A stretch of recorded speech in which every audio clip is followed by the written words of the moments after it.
तो मोह किसका कर रहे हो पार्थ? मिट्टी का? परंतु माधव, इस मिट्टी के देह से ही तो मनुष्य एक दूसरे का परिचय पाते हैं। सारे संबंध इस मिट्टी के देह से ही तो होते हैं। नहीं पार्थ, यदि ये सत्य होता तो मृत्यु के पश्चात देह को नष्ट क्यों किया जाता है?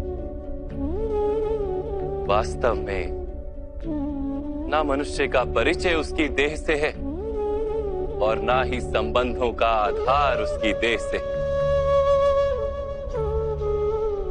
मनुष्य का स्वभाव, उसके बर्ताव और उसके कार्य उसका परिचय। ये स्वभाव, बर्ताव और कार्य कैसे बनते हैं, इसे समझो पार्थ। मनुष्य जीवन केवल 20 दृश्य और अदृश्य पदार्थों का मेल है पार्थ, किंतु फिर भी प्रत्येक मनुष्य के स्वभाव तथा कार्य भिन्न भिन्न प्रतीत होते हैं।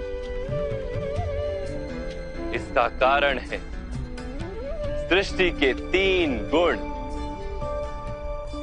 तमस, रजस और सत्व। ये 3 गुण क्या है माधव? तमस का अर्थ होता है अंधकार। बिना अच्छे बुरे का विचार किए जीवन व्यतीत करने को तामसिक व्यवहार कहा जाता है। जैसे पशु पक्षी जीते हैं केवल अपनी शारीरिक इच्छाओं को पूर्ण करने के लिए। सत्व का अर्थ होता है ज्ञान का प्रकाश। जब व्यक्ति प्रत्येक परिस्थिति में धर्म का, सत्य का और परंपराओं का विचार करके व्यवहार करता,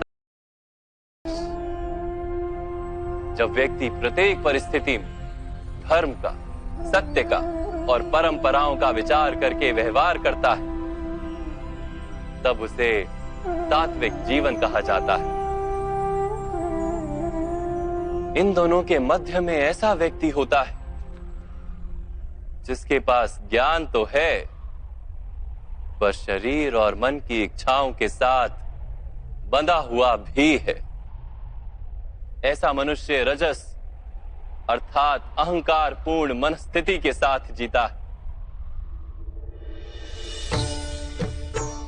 तमस, रजस तथा सत्व गुणों के अधिक या कम मात्रा के मेल से ही मनुष्य का स्वभाव बनता है।